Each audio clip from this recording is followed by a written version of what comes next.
Tonight at 6, details on how the state budget will impact the University of Wisconsin-Eau Claire's future plans. And it's a beautiful day at the fair, but what will the weather bring for your weekend plans? We're live at this weekend's big event. You're watching WQOW. This is Eau Claire's own News 18 6 p.m. report. Thanks for joining us tonight. I'm Keith Edwards. Our top story, softening the blow from a big budget cut. That was the topic today at UW-Eau Claire, just one day after the university system's Board of Regents approved their budget cuts. Eau Claire's Chancellor James Schmidt spoke to a full lecture hall of faculty and staff today. He says UW-Eau Claire is 3/4 of the way through identifying how to handle the budget shortfall. You may remember we spoke with the Chancellor on Tuesday about the budget cuts' impact on the university. Schmidt says campus administrators were already dealing with a $4.5 million deficit left over from past years. Added to this new $7.5 million cut, and the school is now facing a total deficit of more than $12 million. The UW System Regents voted yesterday to take $180 million from their reserves to help cover some of the costs statewide. And Schmidt says Eau Claire may have to do something similar. We're going to be plugging this year's deficit in part with more than $8 million of our fund balance. When this is all said and done, UW-Eau Claire will have nearly exhausted its fund in the general fund, which leaves no emergency fund. We were able to offer a course every semester. We may only be able to offer it once a year now, and that will be potentially delaying some students' ability to finish on time. We're going to try our best not to do that, but whenever you're down that many people, sometimes the consequences are just you simply don't have somebody to stand in front of the classroom to teach. We do not have people to staff them because we're down 4 positions already. Schmidt says so far 94 of the 314 people who were asked to take early retirement have accepted the buyout offers. They're waiting on 5 more people to respond. He says that'll save more than $5 million. And this just into the newsroom, Governor Walker says he will sign the state budget on Sunday in Waukesha. After he signs, this budget will be in effect until 2017. From wind turbines to food trucks, Eau Claire leaders have some decisions to make next week. On Monday, the City Council will have a public hearing on a site plan for a proposed 95-foot wind turbine. The project will be built for Chippewa Valley Technical College's Energy Education Center, which is on their west campus. The $74,000 project will help provide data about the feasibility of using wind energy in our area. Also on Monday's agenda, a proposed mobile food truck policy. A committee will present a policy that would allow food trucks to operate in 3 city parks, including the Eau Claire Soccer Park, Phoenix Park, and Owen Park. That meeting starts at 7 p.m. on Monday. Well, the weekend is at hand, and it's bringing with it some hot, steamy weather. Let's get the first forecast now. Here's Andrew.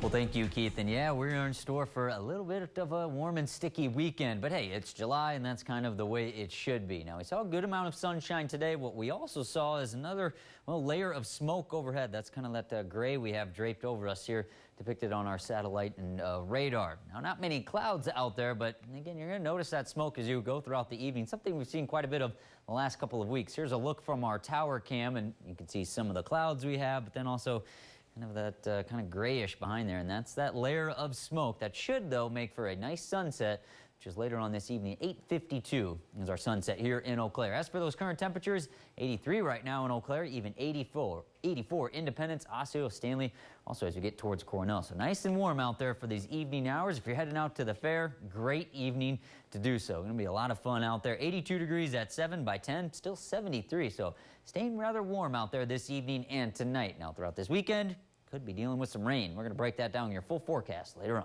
Okay, thanks, Andrew. Mount Olympus in Wisconsin Dells is removing its catapult ride permanently after a frightening moment for 2 riders on Wednesday. A bungee cord on the ride snapped right before a 13-year-old boy and a family friend prepared for launch. The boy's father was filming the experience on his phone when he recorded the accident. The bungee rope slammed into the concrete. Fortunately, no one was hurt, but the impact did leave a 4-inch hole in the cement. A reminder to the riders of how close they came to serious injury. And while that ride is coming down, the rides at the Northern Wisconsin State Fair are doing big business tonight. But the rides are just part of the fun. Caitlin Riley joins us now to bring some highlights from day 3 of the fair. Caitlin? Thanks, Keith. I hope you have plenty of time to come out to the Northern Wisconsin State Fair this weekend. If you miss any of today's activities, here's a play-by-play of our fun day. We started off day 3 with a truck simulator from CVTC, where drivers of all ages got to see what it's like to be in the hot seat of a semi-truck. Those who preferred a tractor took to the polls and pedaled for a chance to test their talents and win a trophy. Another fair favorite was a new wood carving demonstration on the grounds, where fairgoers watched a log turn into a bear before their very eyes. Some lucky onlookers also saw the squealing sensation of racing pigs. It's hard to believe there is even more to see. We have a large lineup of activities and free activities for people to do throughout the full day. Volunteer and staff is just phenomenal at the Northern Wisconsin State Fair. Without them, it would be very difficult to pull off this particular operation. There is still plenty of time to come out and join the fair festivities. 38 Special hit the grandstand stage at 8 o'clock. And now while I was at the fair, I did a little digging into our dialect. In Wisconsin, we are known for our kindness, cheese, and classic accent. In addition to chatting with fairgoers, I met with a young researcher who is coming close to cracking our code, finding out why we say our O's the way we do. Soda or pop? I say soda. Soda. Hot dish or casserole? Casserole. Casserole. Water fountain or bubbler? Drinking fountain. I say water fountain. However we say it, it's said the Wisconsin way. Everybody knows that there is a Wisconsin accent. PhD candidate Michael Fox is trying to get to the bottom of our O's and Oo's. How do all of those things come together in one person's dialect or in a region to form a dialect? Why it is that we have an accent? Why is it that it's different from other parts of the U.S.? How does that have to do with their heritage? Because that's something that people really care about. His studies started almost 8 years ago as an undergrad at UW-Eau Claire. I didn't have a major, and I was really interested in languages in general. A college classmate introduced him to the idea of studying Wisconsin speech. And this is now my dissertation. Now at North Carolina State University, he spends his summers back in Eau Claire researching Chippewa Valley dialect. The first one is the interview part, so that takes about an hour. Did you do any sports or clubs or extracurricular activities or anything like that? The only extracurricular I really did was band. And then I also have them read a list of words, a list of sentences, and a short story. He grabbed a dusty hat out of the closet and shook it. It's kind of fun to just be able to discover a little bit about the languages. Even if you aren't conscious of how you're pronouncing things at the time, you might think about it later and think, oh, you know, I've really got that Midwestern O sound to my speech, that kind of thing. Fox has some hints about our habits. The O's and the O's that are pretty prominent that we all kind of pick up on are related to our Scandinavian heritage here. What kind of social status do you have, and how might that influence the way you talk? Because that is a big determinant in how we present ourselves. So I'm a white middle-class male. I talk like a white middle-class male. And hopes to have his findings finished within 2 years. Hopefully I'll have like journal articles and maybe a book. The thing that I really want to do within the next year is work with Volume 1 or somebody to kind of have them write a expose on what I found so far and really give back to the people. Putting oohs and ahs into our classic O's and Oohs. It's just an interesting thing to think about where it came from and where it's going. We've got all this. Collected almost 150 interviews in Eau Claire and hopes to get 100 more before publishing his research. Reporting live from the Northern Wisconsin State Fair, I'm Caitlin Riley. Back to you. I thought I heard a little bit of accent there, Caitlin. Thanks. If you'd like to be a part of this study next summer, you can find Fox's contact information on our website, WQOW.com. Our eye is on Eau Claire as wooden blocks are known for building and breaking. But what about for a Nordic sport called Cube? The 8th annual U.S. National Cube Championship will start tomorrow and end on Sunday in Eau Claire. The junior championship began this morning at the Eau Claire Soccer Park. That's off of Hamilton Avenue and Craig Road. The Swedish sport involves throwing wooden batons over blocks called Cube. Nearly 400 players come from across the country, including California, North Carolina, and Pennsylvania. There'll even be one player from Sweden. Organizers and players say Eau Claire is the capital of Cube because of the city's scenery and its growing interest in the sport.